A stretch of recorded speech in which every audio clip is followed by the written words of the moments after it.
Hello students, welcome back to our channel.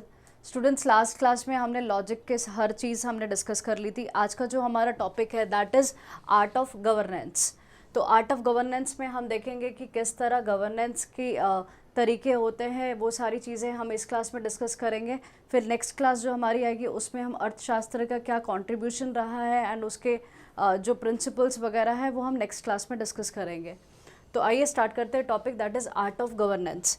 जब हम art of governance की बात करते हैं तो ये बहुत ही इंपॉर्टेंट एलिमेंट है किसका, इंडियन नॉलेज सिस्टम का। तो आर्ट ऑफ गवर्नेंस में क्या होता है, प्रिंसिपल, प्रैक्टिसेस एंड वो थ्योरीज होती है जो कि एक अच्छे लीडरशिप को गाइड करने के लिए होती है and administration in the society. It integrates various disciplines such as political science, public administration, law, economics, ethics to understand and optimize the process of the governance. तो जब हम आर्ट ऑफ गवर्नेंस की बात करेंगे तो इसमें बहुत सारे सब्जेक्ट्स का ब्लेंड है, बहुत सारे सब्जेक्ट्स इसमें इंक्लूड होते हैं, जैसे कि political science, public administration, law, economics, ethics. ये सारी चीज़ें क्यों ज़रूरी है, ताकि हम ये जो प्रोसेस है गवर्नेंस का उसको हम अच्छे से समझ पाए और उसको इफेक्टिवली हम प्रोसेस को लेकर आ पाए। नेक्स्ट क्या है, द आर्ट ऑफ गवर्नेंस क्या है, एक एलिमेंट है इंडियन नॉलेज सिस्टम का। तो इसमें हम बहुत सारे पार्ट्स पढ़ेंगे। पहला जो पार्ट है that is foundation of governance. Foundation of governance में सबसे पहला पार्ट है that is political philosophy and theory. Political philosophy and theory की जब हम बात करते हैं, governance is rooted in political philosophy. तो गवर्नेंस कहाँ से आया, बेसिकली पॉलिटिकल फिलॉसफी से आया है, जहाँ पर बहुत सारे क्वेश्चंस के आंसर्स देखने को मिलते हैं, जैसे कि power, authority, justice and the role of government in the society. तो जब हम देखते हैं गवर्नेंस, तो गवर्नेंस कहाँ से आया, पॉलिटिकल फिलॉसफी से आया है, जहाँ पर हम बहुत सारी चीज़ों का डिस्कशन करते हैं, जैसे कि power, authority, justice and the government का रोल क्या है सोसाइटी के अंदर। फिर देखते हैं कि बहुत सारे थिंकर्स ने डिफरेंट डिफरेंट थियोरीज दी है, जैसे कि प्लेटो हो गए, अरिस्टोटल हो गए, मैशियावेली हो गए, मैशियावेली बोलो या मैकियावेली, बहुत सारे लोग अलग अलग प्रोनाउंस करते हैं, होब्स, लॉक एंड रूसो। ये सब ने क्या किया है, ये सब ने ये आर्ट ऑफ गवर्नेंस के बारे में थियोरीज दी हैं, डिफरेंट डिफरेंट थियोरीज एंड उनके ऑब्जेक्टिव्स के बारे में बताया है। Next we have constitutional and legal framework. Constitution and legal framework की जब हम बात करते हैं, governance is shaped by constitutional principles and legal framework that define the structure of the government. तो बेसिकली ये क्या प्रोवाइड करता है, गवर्नमेंट का एक प्रॉपर स्ट्रक्चर प्रोवाइड करता है कि और बताता है कि किस तरह, अगर स्ट्रक्चर रेडी होगा तो पावर किस तरह डिस्ट्रीब्यूट करना, डेफिनेटली वो भी पता चल जाएगा। तो स्ट्रक्चर ऑफ द गवर्नमेंट, फिर distribution of the power and citizens की क्या राइट्स एंड रिस्पॉन्सिबिलिटीज होती है, वो सारी चीज़ें ये बताता है। कॉन्स्टिट्यूशन की जब हम बात करते हैं तो ये कॉन्स्टिट्यूशन ने क्या इस्टेब्लिश किया, लॉ के रूल्स इस्टेब्लिश किए, प्रोटेक्ट इंडिविजुअल राइट्स, जैसे कि फंडामेंटल राइट्स की हम बात करते हैं, डिफरेंट डिफरेंट आर्टिकल्स बने हुए हैं राइट को प्रोटेक्ट करने के लिए। फिर ये क्या प्रोवाइड करता है, फ्रेमवर्क फॉर गवर्नेंस प्रैक्टिसेस। तो डिफरेंट डिफरेंट जो गवर्नेंस की प्रैक्टिसेस होती है उसके लिए एक प्रॉपर फ्रेमवर्क भी ये प्रोवाइड करता है। तो हमने क्या देखा, हमने दो टॉपिक्स डिस्कस करी फाउंडेशंस ऑफ गवर्नेंस के अंदर। जो पहला टॉपिक था that was political philosophy and theory, जहाँ पर हमने डिस्कस किया था कि डिफरेंट डिफरेंट थियोरीज आई थी, डिफरेंट डिफरेंट लोगों, थिंकर्स ने अलग अलग थियोरीज दी थी, किसके बारे में, गवर्नेंस के बारे में एंड उसके ऑब्जेक्टिव्स के बारे में। फिर हमने कॉन्स्टिट्यूशनल एंड लीगल फ्रेमवर्क देखा कि कॉन्स्टिट्यूशन में हमारे बहुत सारी चीज़ें दी हुई है, जैसे कि डिफरेंट लॉज बनाए गए, इंडिविजुअल के राइट्स को प्रोटेक्ट करने की बात कही गई है, और फ्रेमवर्क्स बनाए गए गवर्नेंस प्रैक्टिसेस के लिए। Then we have principles of effective governance. Principles of effective governance का मतलब क्या होता है कि हम किस तरह प्रॉपरली इफेक्टिवली गवर्नेंस कर सकते हैं, उसके प्रिंसिपल्स की बात करिए कि कौन कौन से प्रिंसिपल्स इंपॉर्टेंट होते हैं एक प्रॉपर गवर्नेंस के लिए। पहला क्या है, अकाउंटेबिलिटी एंड ट्रांसपेरेंसी। दूसरा है participation and presentation, representation. Third है हमारे पास rule of law and the fourth is efficiency and effectiveness. एक एक करके पढ़ते हैं। अकाउंटेबिलिटी एंड ट्रांसपेरेंसी का मतलब क्या होता है कि कौन किसे अकाउंटेबल होगा, अगर आप कोई डिसीजन लेते हो तो किसी को अकाउंटेबल होना चाहिए। तो वही बात करता है कि जब अगर गवर्नमेंट डिसीजन लेती है, कोई डिसीजन मेकिंग करती है तो किसको अकाउंटेबल रहेगी, पब्लिक को अकाउंटेबल रहेगी। और दूसरा क्या, ट्रांसपेरेंसी मेंटेन करना बहुत ज़रूरी होता है, क्योंकि जहाँ जहाँ ट्रांसपेरेंसी होगी वहाँ क्या होगा, ट्रस्ट बढ़ेगा, राइट। फिर पार्टिसिपेशन एंड रिप्रेजेंटेशन में देखेंगे कि आपका पार्टिसिपेशन होना बहुत ज़रूरी होता है। Citizen participation is very important. जैसे कि हम इलेक्शंस की अगर बात करें तो that is a example of participation. फिर कुछ लॉज, रूल बने हुए लॉज के कि सबको एक समान, जितने भी लॉज है वो सबके लिए सेम है। और एफिशिएंसी एंड इफेक्टिवनेस में हम देखेंगे कि एफिशिएंट कितनी, आप जो भी चीज़ बना रहे हो या जो भी पॉलिसीज़ बन रही है वो कितने इफेक्टिव है, या आप जो गोल अचीव करना चाहते हो क्या वो गोल अचीव कर पा रहे हो अच्छे से। और एफिशिएंसी का मतलब होता है कि आप बेस्ट पॉसिबल वे से किस तरह काम कर रहे हो। अकाउंटेबिलिटी एंड ट्रांसपेरेंसी की जब हम बात करते हैं, effective governance requires mechanism for accountability to ensure that decision makers are responsible to the public. तो वही हमने बात करी थी कि अकाउंटेबिलिटी की जब हम बात करेंगे तो इसमें क्या है, डिसीजन मेकर क्या होने चाहिए, रिस्पॉन्सिबल होने चाहिए किसे, पब्लिक को, और ट्रांसपेरेंट होने चाहिए अपने एक्शंस में। Transparency fosters trust and public confidence in government institutions. अगर ट्रांसपेरेंसी होगी तो डेफिनेटली ट्रस्ट बना रहेगा और पब्लिक का क्या, कॉन्फिडेंस बढ़ जाएगा गवर्नमेंट इंस्टीट्यूशंस में। Participation and representation, participation and representation की जब हम बात करते हैं, governance involves engaging a citizen and decision making process. तो जो भी डिसीजन मेकिंग प्रोसेस होता है उसमें गवर्नेंस क्या कहता है कि सिटीजन्स को इन्वॉल्व करना चाहिए। किस तरह इन्वॉल्व करेंगे, पार्टिसिपेशन एंड इलेक्शंस में उनको पार्टिसिपेट करवा के उनको कंसल्ट किया जाए और सिविक एंगेजमेंट हो। रिप्रेजेंटेशन की जब हम बात करते हैं, representation ensures that diverse interest and perspectives are considered in policy making. जब भी पॉलिसी मेकिंग होती है तो देखो हम बहुत ही डाइवर्स है, ठीक है, डिफरेंट लोग देखोगे, डिफरेंट कल्चर्स, हमारा रिलीजन कल्चर अलग अलग है, हमारी जो थॉट भी है वो भी बहुत ही डाइवर्सिफाइड है। तो वही कह रहे हैं कि हमारे जो डाइवर्सिफाइड इंटरेस्ट और पर्सपेक्टिव्स है, अगर कोई उसे रिप्रेजेंट करेगा तो हम क्या, पॉलिसी मेकिंग में आ जाएंगे, ठीक है। पॉलिसी मेकिंग में वो सारी चीज़ों को कंसिडर कर पाएंगे। आप देखते हो ना कि क्लास में भी एक रिप्रेजेंटेटिव होता है, पूरी क्लास एक साथ इकट्ठा नहीं होती ना, कोई एक बच्चा ही रिप्रेजेंटेटिव बनता है, ठीक है। तो वो क्या है, सबको वो रिप्रेजेंट कर रहा है ताकि उनके जो इंटरेस्ट है, उनके जो आइडियाज़ है वो फॉरवर्ड लेकर आ रहे हैं, ताकि जो पॉलिसीज बनाई जा रही है उसमें उनका मतलब कंसिडरेशन हो पाए।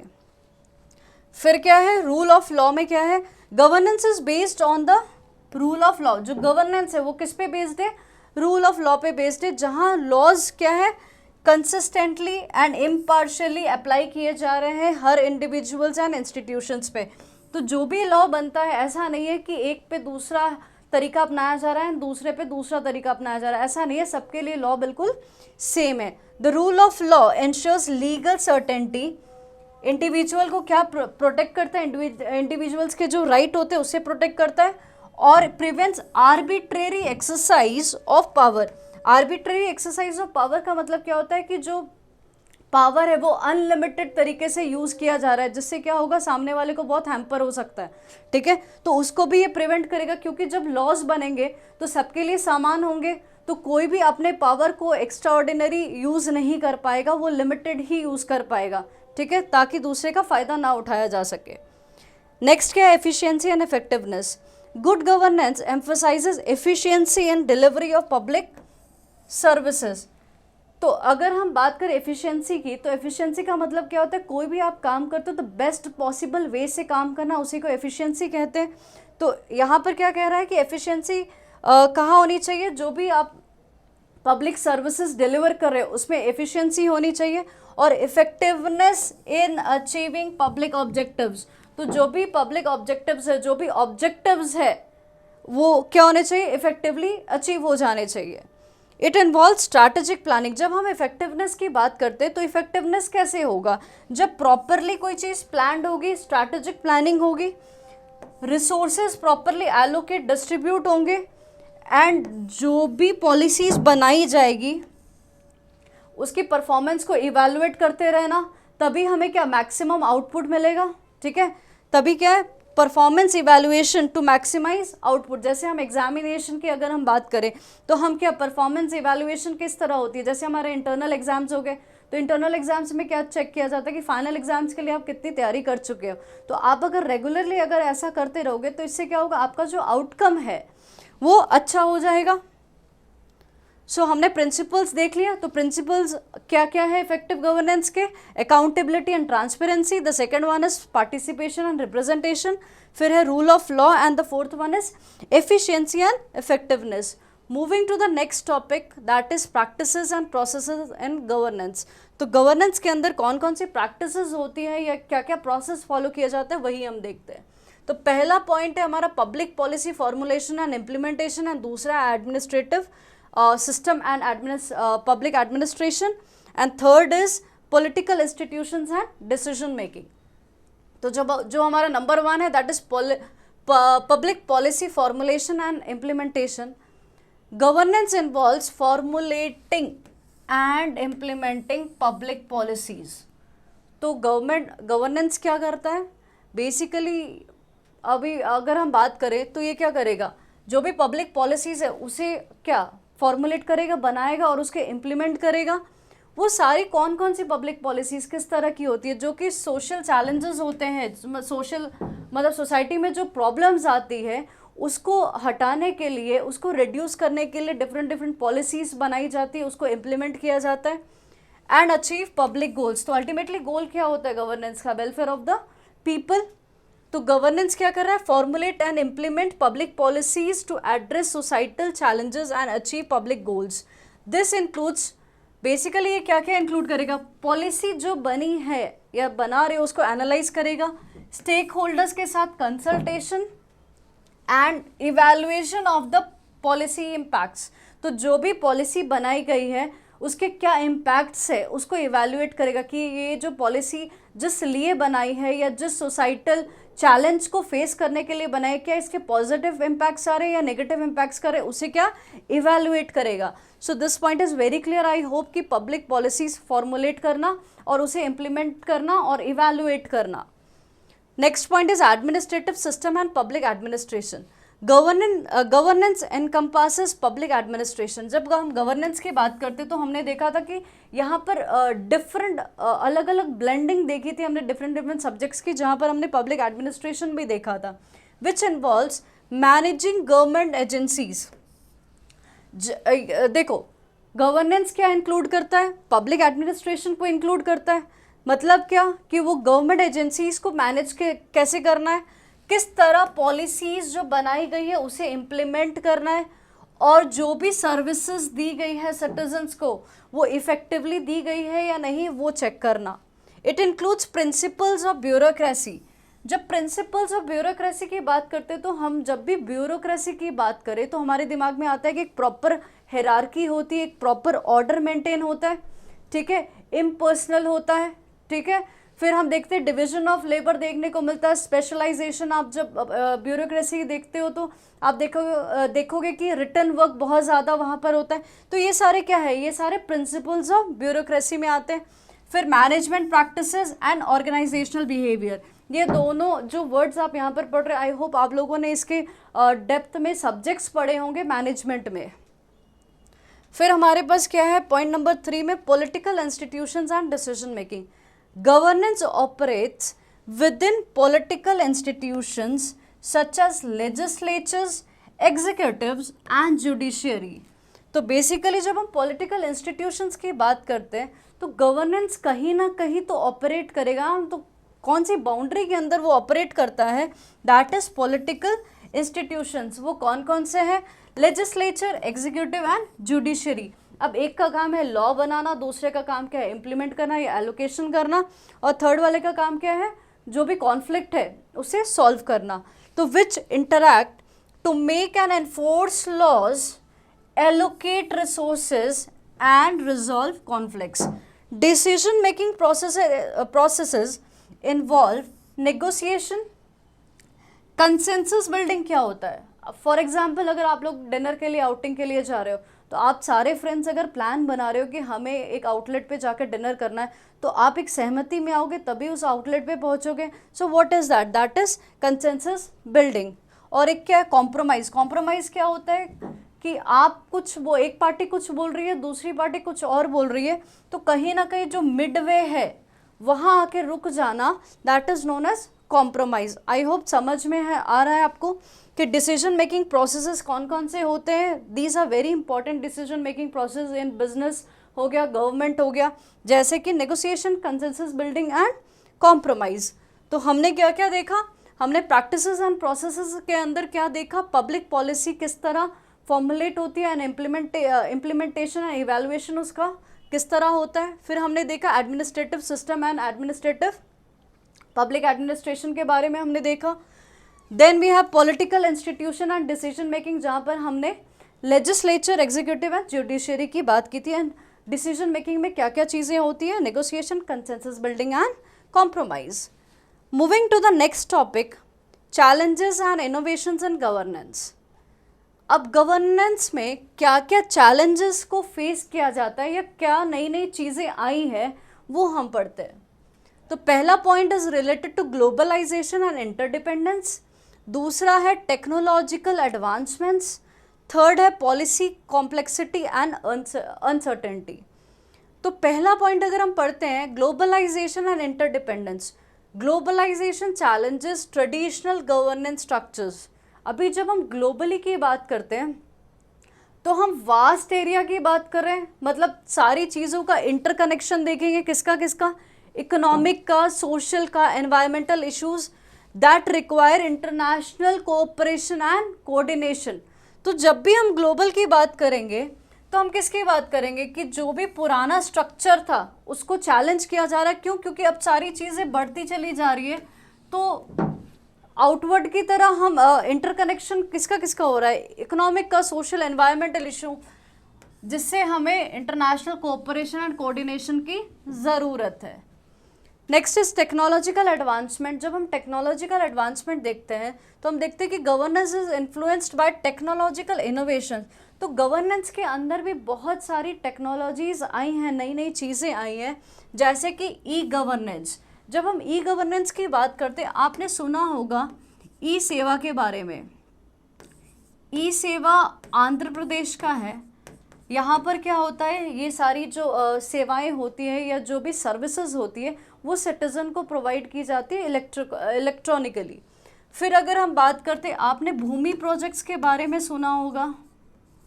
भूमि प्रोजेक्ट्स, भूमि प्रोजेक्ट्स क्या है मैम? ये प्रोजेक्ट कर्नाटका का प्रोजेक्ट है.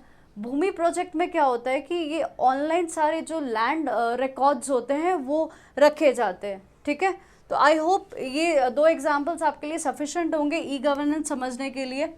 फिर आता है digital democracy, data driven decision making and transparency through information technology. तो आप देख रहे हो कि जैसे जैसे आईटी सेक्टर बढ़ रहा है तो हमारी चीज़ें और भी आसान होती जा रही है. ई गवर्नेंस में हम अगर देखें तो और भी हम चीज़ें देखते हैं कि आजकल अगर आपको ड्राइविंग लाइसेंस चाहिए तो आप ऑनलाइन अप्लाई कर सकते हो, आपका समय बचता है. पहले ये सारी चीज़ें अवेलेबल नहीं थी, आज आपको कुछ भी चाहिए होता है, कुछ भी डॉक्यूमेंट्स चाहिए होते हैं, आप ऑनलाइन अप्लाई कर लेते हो. तो उसमें हम क्या देख रहे हैं कि ई गवर्नेंस है. इनोवेशंस में डिजिटल डेमोक्रेसी हो गई है. इस बार अगर आपने इलेक्शंस देखे होंगे तो जो बहुत एज्ड लोग हैं या जो हैंडीकैप्ड लोग हैं वो घर से भी अपने वोटिंग दे सकते थे. डेटा ड्रिवन डिसीजन मेकिंग भी है और ट्रांसपेरेंसी, बहुत सारी चीज़ें अब ट्रांसपेरेंट होती हुई दिख रही है क्योंकि हर चीज़ डिजिटलाइज हो रही है. Next is policy complexity and uncertainty. Governance faces challenges in addressing complex and uncertain issues such as. अगर हम गवर्नेंस की बात करें तो बहुत सारे वो चैलेंजेस भी फेस करती है. किसके related? Climate change, economic inequality, cyber security, demographic shift requiring adaptive and innovative approaches. तो ये सारे में अभी भी काम करना बाकी है. ये बहुत सारी चैलेंजेस अभी भी हम फेस कर रहे हैं. तो आई होप आने वाले दिनों में और ये आसान और अच्छे हो जाएंगी ये सारी चीज़ें जब हम इसे इनोवेटिव अप्रोचेस यहाँ पर भी हम लेकर आ जाएंगे. Then we have point number 5, ethics and values in governance. Ethics and values in governance की बात करते हैं तो हमारे पास 2 पॉइंट है. That is ethical leadership and दूसरा है डेमोक्रेटिक वैल्यूज। एथिकल लीडरशिप की जब हम बात करते हैं तो effective governance requires ethical leadership. जब गवर्नेंस प्रॉपर इफेक्टिवली होना चाहिए, अगर इफेक्टिव गवर्नेंस होगा तो उसके लिए एथिकल लीडरशिप की ज़रूरत है। जैसे कि कौन कौन से प्रिंसिपल्स की बात करेंगे, जब हम एथिक्स की बात करें तो इंटीग्रिटी होनी चाहिए, ऑनेस्टी होनी चाहिए, फेयरनेस एंड अकाउंटेबिलिटी। तो क्या क्या चीज़ों की बात हो रही है, अगर एथिकल लीडरशिप की बात करें तो कौन कौन से प्रिंसिपल्स या कौन कौन से पॉइंट्स हमें याद होने चाहिए, integrity, honesty, fairness and accountability.